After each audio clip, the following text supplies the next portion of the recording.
এখন আমরা আসছি মহাভারত কিছু তথ্যের এর পরের পর্বে। আমরা এর আগের দিনও দেখছিলাম যে ব্যাসদেব রচনা করে গেছেন। উনি তার রচনায় নারদের মুখ দিয়ে, নারদের কথায় যুধিষ্ঠিরকে ভালোভাবে রাষ্ট্র পরিচালনার বা রাষ্ট্র সুপরিচালনার যে রীতিনীতি পরামর্শ দিচ্ছেন, তা সেটা তার পরের অংশে আজকে আসছে। কচ্ছিৎ ব্যাসনীনং শত্রুং নিশম্য ভরতর্ষভ অভি আশি যবে নৈব সমীক্ষ ত্রিবিধং বলম।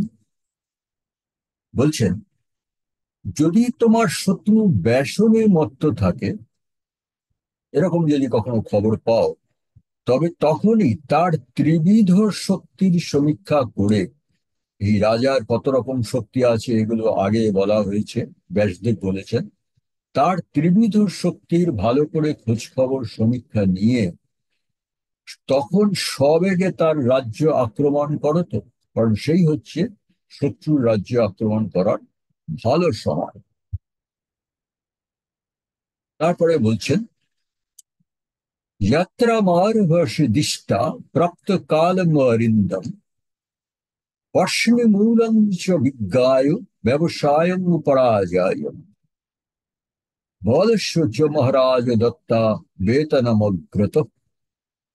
ব্যাসদেব বলছেন,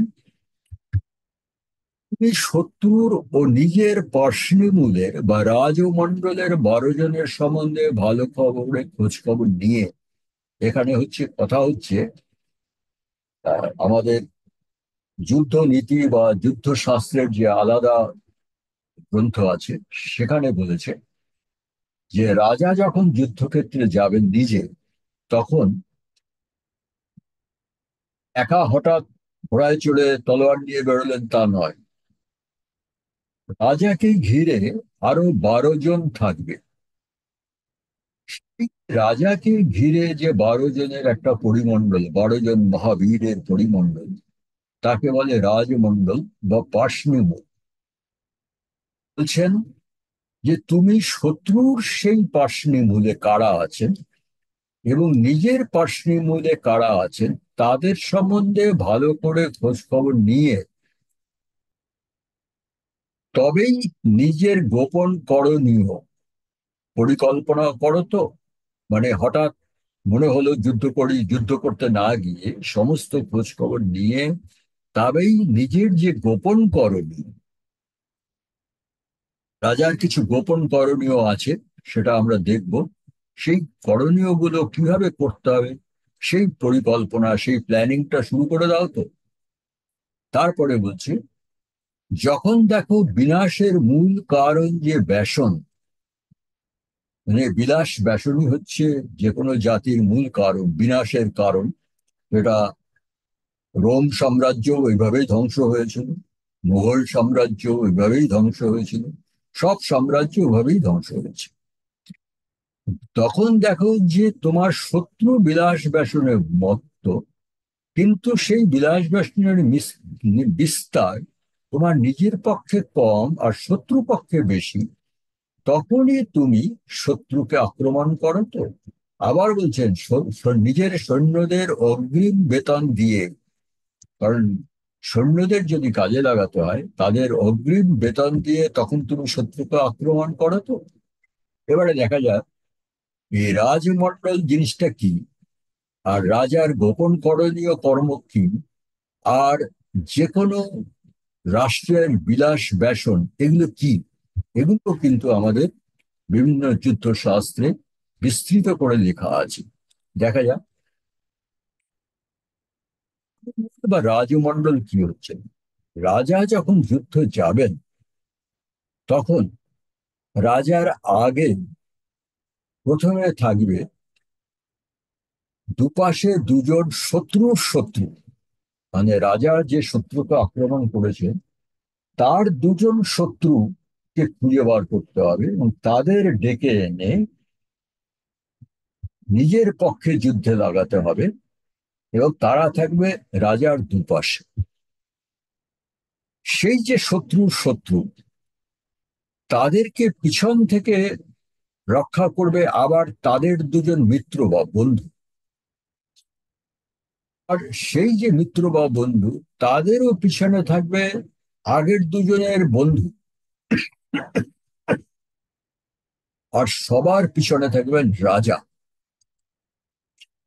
আর রাজার দুপাশে থাকবে একজন মধ্যম, একজন উদাসীন। একজনকে বলা হয়েছে মধ্যম, একজনকে বলা হয়েছে উদাসীন। এই মধ্যম আর উদাসীনের পিছনে থাকবে পিছনে পার্শ্বে গ্রাহ বা আকন্দ, মানে যারা উৎসাহ দাতা। এই পার্শ্বিক গায়ের পিছনে থাকবে আবার পার্শ্বিক গ্রাহাসার, এবং আকন্দের পিছনে থাকবে আকন্দ আসার। রাজাকে ঘিরে এই 12 জনকে বলা হয় পার্শ্বমূল বা রাজমণ্ডল। তাহলে দেখুন, যুদ্ধর পরিচালনা বা যুদ্ধের রীতিনীতি সম্বন্ধে কত বিশদ এবং ইন ডিটেইল এই আমাদের যুদ্ধশাস্ত্রে আজ থেকে এত হাজার বছর আগে বলা আছে। আবার একটু আগে আমরা দেখেছিলাম যে রাজার যে গোপন করণীয় সেগুলো উনি শুরু করেন কিনা। মানে শত্রুর রাজমণ্ডলের খবর নিয়ে যখন দেখবেন যে শত্রু দুর্বল, তখন রাজার কি গোপন করণীয়? রাজার গোপন করণীয়, শত্রুপক্ষে যে আছে লোভী কিন্তু অর্থাভাবে আছে, এরকম আছেই শত্রুপক্ষে থাকতে পারে, যে লোভী কিন্তু আপাতত অর্থাভাব। শত্রুপক্ষে এরকম থাকতে পারে যে মাননীয় ব্যক্তি কিন্তু রাজার কাছে সম্মান পায় না, মানে সেই শত্রুপক্ষের রাজার কাছে সম্মান পায় না। এরা হচ্ছে শত্রুপক্ষের উইক পয়েন্টস, মানে দুর্বল জায়গাগুলো। শত্রুপক্ষের যে ক্রোধী এবং যাকে রাজা অনর্থক রাগিয়ে দিয়েছে, সেরকম লোক থাকতে পারে। আবার থাকতে পারে শত্রুপক্ষের কেউ আছে ভীরু এবং তাকে ভয় দেখানো হয়েছে। এই যে 4 জন, অর্থাৎ শত্রুপক্ষের লোভী কিন্তু অর্থাভাবে আছে, মানি ব্যক্তি কিন্তু সম্মান পাচ্ছে না, শত্রুপক্ষের ক্রোধী ব্যক্তি এবং তাকে আবার রাগিয়ে দেওয়া হয়েছে, আবার শত্রুপক্ষের ভীরু ব্যক্তি আবার তাকে ভয় দেখানো হয়েছে। এই 4 জনকে ভুললে চলবে না। এই 4 জনকে নিজের পক্ষে কিছু গোপন ক্রিয়াকর্ম করে নিজের পক্ষে আনতে হবে।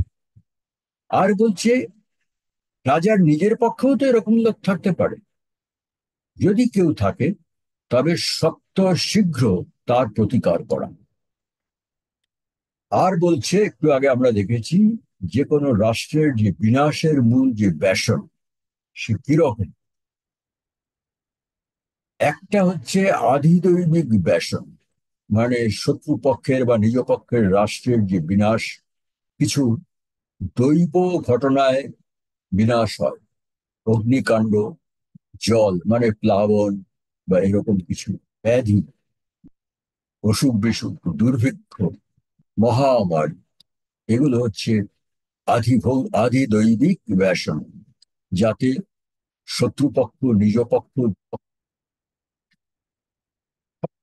খেয়াল রাখতে হবে শত্রুপক্ষে ব্যাসনগুলো কখন হচ্ছে। আর শত্রুপক্ষে হতে পারে আধি ভৌতিক ব্যাসন। যেরকম আধি ভৌতিক মানে যেগুলো মানুষের সৃষ্টি, কিছু মূর্খ, কিছু চোর, কিছু শত্রু রাজা, শত্রু পক্ষের রাজা নিজে এবং শত্রু পক্ষের রাজার প্রিয় ব্যক্তি, এরা দুষ্ট লোক হতে পারে। ব্যাসদেব বলছেন, যে কোনো ভালো রাজাকে বা সম্রাটকে শত্রুপক্ষের এই বিনাশ বা দোষগুলোর প্রতি এবং নিজ পক্ষে এই বিনাশ বা দোষগুলোর প্রতি সবসময় নজর রাখতে হবে। তারপরে আমরা আসছি, কচ্ছিচ্ছ বলমুখে পররাষ্ট্রে পরন্তপ উপচ্ছন্নানি রত্নানি প্রচ্ছসি যথারথ। সত্যের যারা শৌর্যশালী মুখ্য যোদ্ধা, মানে যাদের শক্তিতে ওই শত্রু রাজা আহ হয়েছে বা তার রাজত্ব করছে, সেই সব শত্রু রাজ্যের শৌর্যশালী মুখ্য যোদ্ধাদের গোপনে অর্থ রত্ন আদি উপঢৌকন পাঠাও তো। এটাও কিন্তু ব্যাসদেব বলেছেন যে কোনো সক্ষম বা সাকসেসফুল রাজার কাজের মধ্যে একটা পড়ে। আবার বলছেন, কচ্চিৎ অষ্টাঙ্গ সংযুক্তা চতুর্বিধ বলাচমুক বলমুখ সুনিতাতে দিশতান প্রতিবর্ধিনী। যে তোমার যে আটটি প্রত্যঙ্গ, আমরা একটু পরে দেখবো এই আটটি প্রত্যঙ্গ কি। চতুরঙ্গ সেনা, আমরা দেখবো চতুরঙ্গ সেনা বলতে কি বোঝায়, এবং সেনাপতিদের পরিচালনায় যে কোনো সময় শত্রুর উপরে আক্রমণ করতে প্রস্তুত থাকে তো। অর্থাৎ রাজা যখনই দেখবেন শত্রু পক্ষের নানা কারণে আধিদৈবিক বা আধিভৌতিক কারণে দুর্বল, এবং রাজা সঙ্গে সঙ্গে সেই শত্রুকে আক্রমণ করার কথা ভাবছেন, কিন্তু রাজার নিজের আটটি প্রত্যঙ্গ আর চতুরঙ্গ সেনা এরা যে কোনো মুহূর্তে শত্রু পক্ষের উপরে আক্রমণ করতে প্রস্তুত আছে তো। সেই আটটি প্রত্যঙ্গ কি আর চতুরঙ্গ সেনাই বা কি? চতুরঙ্গ সেনাটা আমরা অনেকেই জানি, হস্তি, অশ্বারোহী, রথারোহী, এই পদাতিক, এই চার রকম সেনা নিয়ে বলা হয় চতুরঙ্গ সেনা।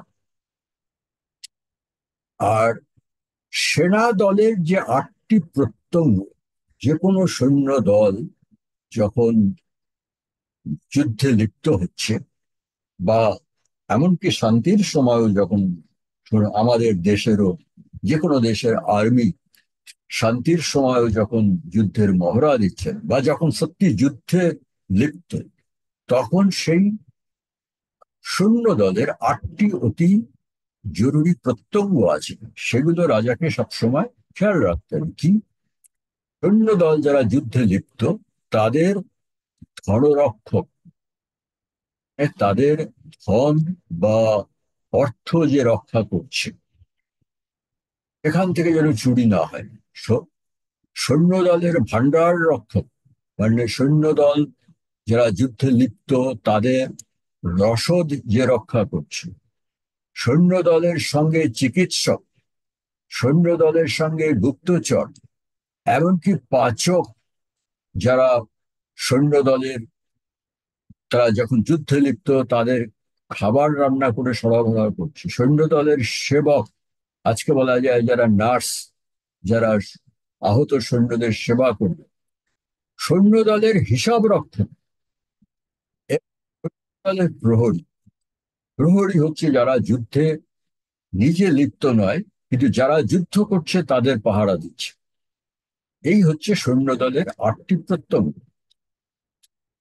তা ব্যাসদেব বলছেন, যে কোনো সম্রাটকে, অ্যাকচুয়ালি নারদ যুধিষ্ঠিরকে ইঙ্গিতে বলছেন যে তোমার এইগুলো সবসময় প্রস্তুত আছে তো। আবার বলছেন, কচ্ছিদ বক্ষ ব্যবহারানি গাত্র সংস্পর্শানি চ। অর্থাৎ তুমি যেসব জিনিস হাতে ধরে ব্যবহার করো বা যেসব জিনিস তোমার শরীরের সংস্পর্শে আসে, পোশাক আশাক, তোমার রাজমুকুট বা যা কিছু তোমার শরীরের সংস্পর্শে আসে, এবং কচ্ছিত অভ্য ব্যবহার, যেসব জিনিস তুমি ব্যবহার করো, হাত দিয়ে ধরো, ঘেয়ানি, যেসব জিনিস তুমি গন্ধ তোমার নাকে যায় সারা দিনে, ঘ্রাণী চ মহারাজ রক্ষন্তম অনুমতাস্তব।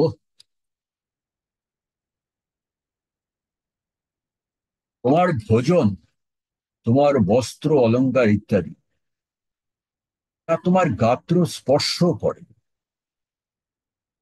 যা কিছু তোমাকে শুঁকতে হয় বা যেসবের গন্ধ তোমার নাকে যায়, এই সমস্ত জিনিস রক্ষন্ত রক্ষা করছে কারা? রক্ষন্ত অনুমত তব, মানে তোমার করতে হবে সেই সব বিশ্বস্ত লোককে। তারা সেই সব জিনিস সব সময় পরীক্ষা করবে, যা কিছুর গন্ধ তোমার নাকে যাচ্ছে, যা কিছু তোমার দেহ স্পর্শ করছে, বা যা কিছু তুমি খাচ্ছ বা পান করছো। তারপরে বলছেন, কচ্ছিন্ন পানে দূতে বা ক্রিয়াসু প্রমদাসু চ প্রতি আনন্তি পূর্বাণ্যে ব্যয়ম ব্যসনজম তব। এরকম তো হয় না যে তোমার আমার তো মন্ত্রী শান্ত্রীদের মধ্যে কেউ বা কারা পূর্বাহ্নে, অর্থাৎ আহ, দিনের প্রথম ভাগে, এরকম তো নয়। পূর্বাহ্নেই সুরাপান, পাশা খেলা, আমোদ ক্রিয়া বা নারী সঙ্গ, এইসব ব্যসন বা অর্থ অপচয়ে তোমাকে প্ররোচনা দিচ্ছে বা তোমাকে উৎসাহ দিচ্ছে। আমাদের শাস্ত্রে বলেছে যে পূর্বাহ্নে সবসময় দিনের প্রয়োজনীয় কাজগুলো করতে হবে, এবং এবং মানুষের জীবনে দৈনন্দিন যেটুকু আমোদ প্রমোদ দরকার, সেগুলো হবে দিনের দ্বিতীয় ভাগ। রাজা এখানে, নারদ এখানে বলছেন, তোমার আমার তো মন্ত্রীদের মধ্যে কেউ নেই তো যারা দিনের প্রথম ভাগে এইসব ব্যাপারে তোমাকে আকৃষ্ট করার চেষ্টা করে, তাহলে বুঝবে তোমার বিপদ আছে। তারপরে বলছেন, চিরায়স্য চার্ধেন চতুর্ভাগেন বা পুনঃ আগে ত্রিধি ব্যাপী ব্যয় সংশুদ্ধ তব। বলছেন তোমার রাষ্ট্রের আয়ের এক চতুর্থাংশ বা খুব বেশি হলে তিন চতুর্থাংশের মধ্যে তোমার সব ব্যয় সংকুলান হয়তো। অর্থ এত গভীরের ব্যাসদেব বলে গেছে যে যে কোনো রাষ্ট্রের বা রাজ্যের তার যা আয়, ট্যাক্স ইত্যাদি নানা রকম ভাবে তার যা আয়, তার এক চতুর্থাংশের মধ্যে তার সারা বছরের ব্যয় কুলাতে হবে। যদি এক চতুর্থাংশে না হয়, কোনো অসুখ বিসুখ মহামারী হয়, অর্ধেক, বা আরো যদি কোনো খারাপ অবস্থা হয়, যুদ্ধ বিগ্রহ, তাহলে তিন চতুর্থাংশ। অর্থাৎ কোন রাষ্ট্রের সারা বছরের আয়ের এক চতুর্থাংশ অন্তত জমা থাকে, এবং তবেই রাষ্ট্রের অর্থনীতি আগে বেরোবে। যে নয় যে একটা রাষ্ট্র বা একটা ছোট রাজ্য শুধু অন্য জায়গা থেকে বা রিজার্ভ ব্যাংক থেকে ধার করে করেই চলছে। আরো বলছেন,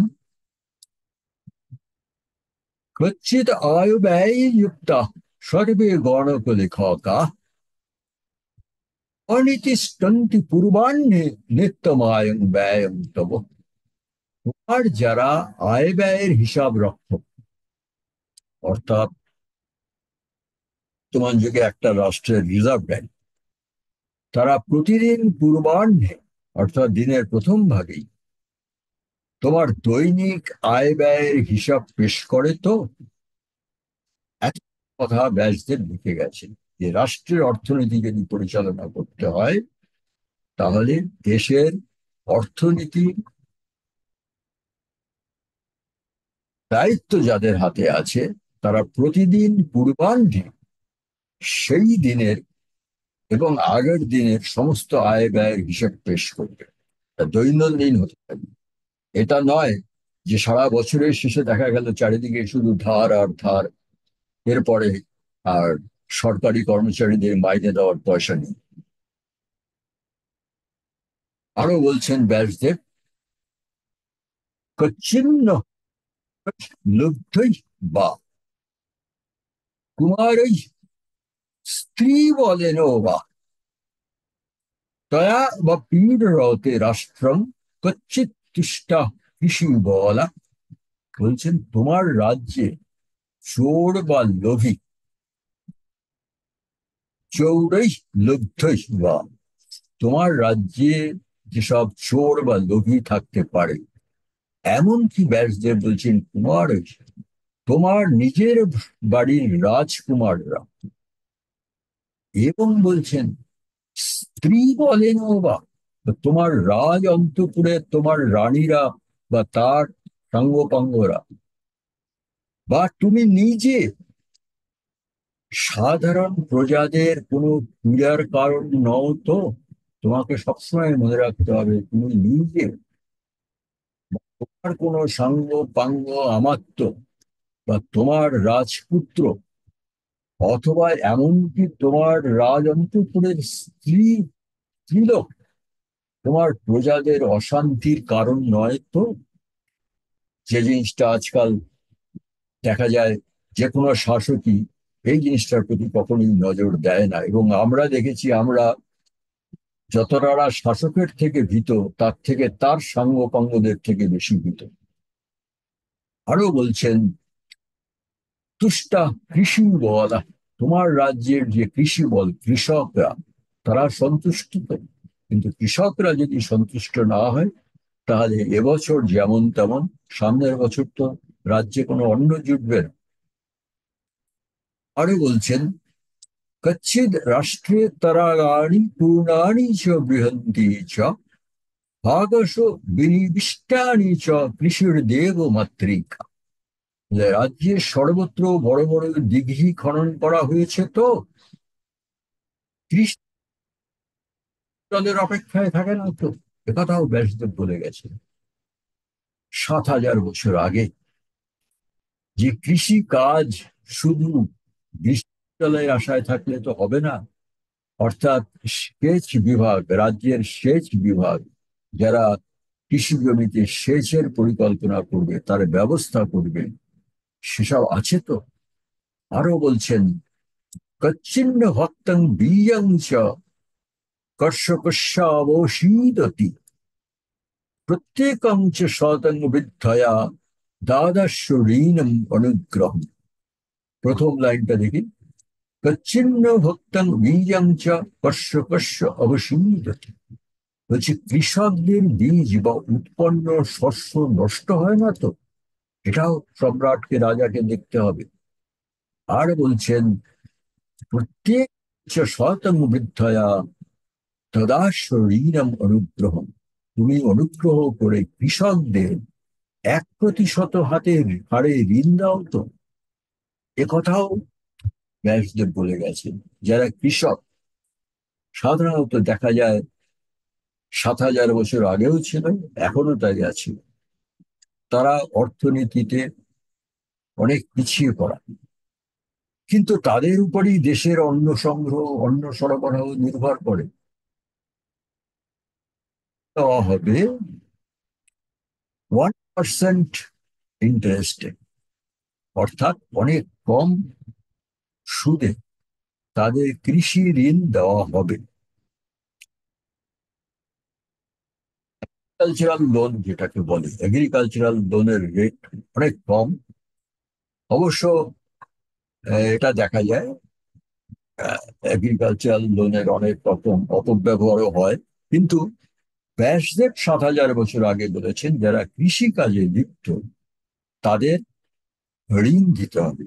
কারণ তাদের শস্য উৎপাদন হবে কতদিন পরে, তারপরে তারা সেই শস্যের দাম বাজার থেকে কিনবে, কিন্তু তার আগে তাদের ঋণ দিতে হবে, এবং মাত্র 1% হারে তাদের অনুগ্রহ করে ঋণ দিতে হবে। আরো বলছেন কচ্চিৎ ইচ্ছুরা কৃত প্রজ্ঞা পঞ্চ পঞ্চ সনুষ্ঠিতা ক্ষেমং কুর্বন্তি সংহত রাজ জনপদে তব।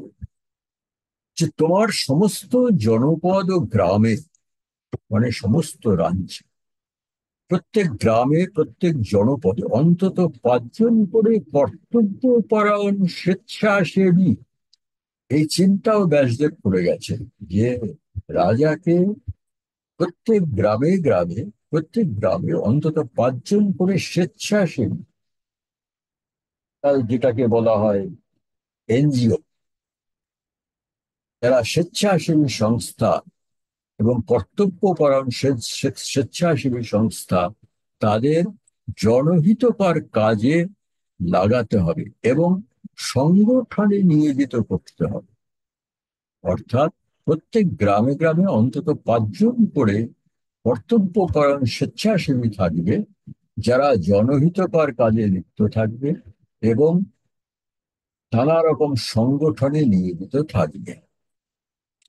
আবার বলছেন, কচ্ছিন নগর গুপ্তার্থ গ্রামা নগরবৎ কৃতা। বলছে নগরগুলির সুরক্ষার জন্য গ্রামগুলিতেও নগরের মতো সুযোগ সুবিধা আছে তো। দেখুন, যে চিন্তা আজকে এই শতাব্দীতে এসে লোকেরা করছে, সেই চিন্তা ব্যাসদেব বলে গেছেন 7,000 বছর আগে, যে নগরগুলিকে, শহরগুলোকে যদি সুরক্ষিত রাখতে হয়, গ্রামগুলোতেও কিন্তু শহরের মতো সুযোগ সুবিধা রাখতে হবে। চিকিৎসার ব্যবস্থা, শিক্ষার ব্যবস্থা, জল সেচের ব্যবস্থা, পানীয় জলের ব্যবস্থা, এই সমস্ত ব্যবস্থা নগরগুলোতে যেরকম করা হয়েছে, গ্রামগুলোতেও সেরকম করতে হবে। তা না হলে একদিন এই নগর বা শহর সভ্যতাই নষ্ট হয়ে যাবে। বলছেন, গ্রাম উচ্চ ক্রীতা প্রান্তাস্তে সর্বে তদর পড়া। সীমান্তবর্তী গ্রামগুলো থেকে কর আদায় করে তোমাকে দেওয়া হয় তো। এটা কত চিন্তা করে কথা বলা হয়েছে। সীমান্তবর্তী রাজ্যের সীমান্তবর্তী গ্রাম আর জনপদ, দেখা যায় সেখানে কিছু সুযোগ সুবিধে নেই। এটা আজকাল আমরাও খবরে কাগজে অনেক সময় দেখি। সীমান্তবর্তী গ্রামগুলোতে সুযোগ সুবিধা নেই, মানে যে গ্রামের পরেই হচ্ছে শত্রুপক্ষের দেশ, সেখানে সুযোগ সুবিধার অভাব, এবং সেখান থেকে ঠিকমতো ট্যাক্স আদায় হয় না। নামেই সেই গ্রামগুলো এই দেশের অন্তর্গত। এখানে ব্যাসদেব বলছেন, সেই সীমান্তবর্তী গ্রামগুলোর থেকেও কর আদায় করে তোমার রাজকোষে জমা পড়ে তো, তবেই তুমি বলতে পারবে যে হ্যাঁ, সেই গ্রামগুলো তোমার রাষ্ট্রের অধীন। তা না হলে তুমি সে কথা সেই দাবি করতেই পারো না।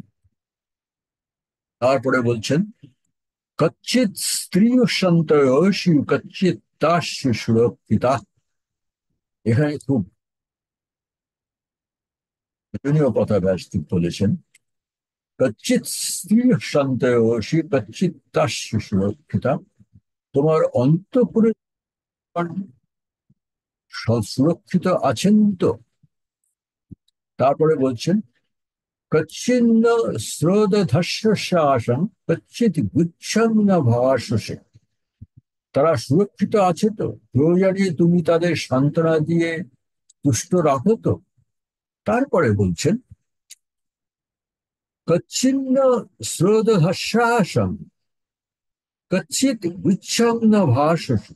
কিন্তু সেই অন্তঃপুরে তুমি কখনো তাদের সম্পূর্ণ বিশ্বাস করো না তো।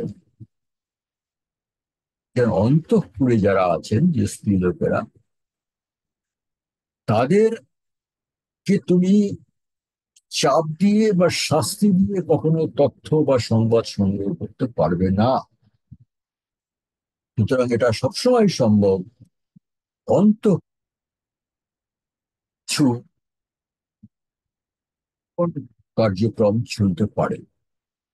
এবং তিনি বলছেন, ব্যাসদেব বলছেন, এখানে নারদ বলছেন যুধিষ্ঠিরকে, তুমি অন্তঃপুরবাসীদের সম্পূর্ণ বিশ্বাস করো না তো। এছাড়াও বলছেন, কচ্ছিৎ গুচ্ছন্ন ভাষস। কখনো তাদের সঙ্গে কোনো গোপন বিষয়ে কথা বলে না তো। মানে রাষ্ট্রের কোনো গোপন পরিকল্পনা বিষয়ে তুমি অন্তঃপুরে গিয়ে আলোচনা করো না তো। আর অন্তঃপুরে এই আলোচনা করো, তা সেই তথ্য কোথা থেকে কোথায় পৌঁছবে তুমি কখনোই জানতে পারবে না। আবার বলছেন, কচ্ছিদাত্ম ইকং শ্রুত্যাম তদর্থমনুচিন্ত চ ক্রিয়ান্য অনুভবন শেষে না তাম অন্তপুরে হিন্দিত। এরকম কখনো তো হয় না যে কখনো কোনো চিন্তাজনক কোনো সংবাদ শুনে তোমার একটা সংবাদ কোনো গুপ্তচর দিল যে এটা চিন্তাজনক, এবং সে বিষয়ে তুমি কিছুটা চিন্তাও করলে, কিন্তু তুমি সেই অন্তঃপুরেই সুখে পড়ে আছো। তোমার এরকম যদি সংবাদ আসে, সম্রাট বা রাজা হিসেবে তোমার সঙ্গে সঙ্গে মন্ত্রীর সঙ্গে, জ্ঞানী বিদ্যাঙ্গদের সঙ্গে আলোচনা করা উচিত যে কি করতে হবে। সেই সময় তোমার অন্তঃপুরের সুখে পড়ে থাকলে চলবে না। তারপরে বলছেন, কচ্চিৎ দণ্ডেষু যমবৎ পূজ্যেষু চ বিষাম পতে পরীক্ষবর্তেষু সম্যক প্রিয়েষু প্রিয়েষু চ। বলছেন তুমি দণ্ডনীয়ের প্রতি যমরাজের মতো, অর্থাৎ যে দোষ করেছে তার প্রতি যমরাজের মতো, আর পূজনীয়ের প্রতি ধর্মরাজের মতো, এবং যারা সাধু লোক, যারা পূজনীয়, তার সঙ্গে ধর্মরাজের মতো এই দুরকম আচরণ করো তো। আবার বলছেন, পরীক্ষ বর্তাসু সম্যক প্রিয়েষু প্রিয়েষু চ। আবার বলছেন,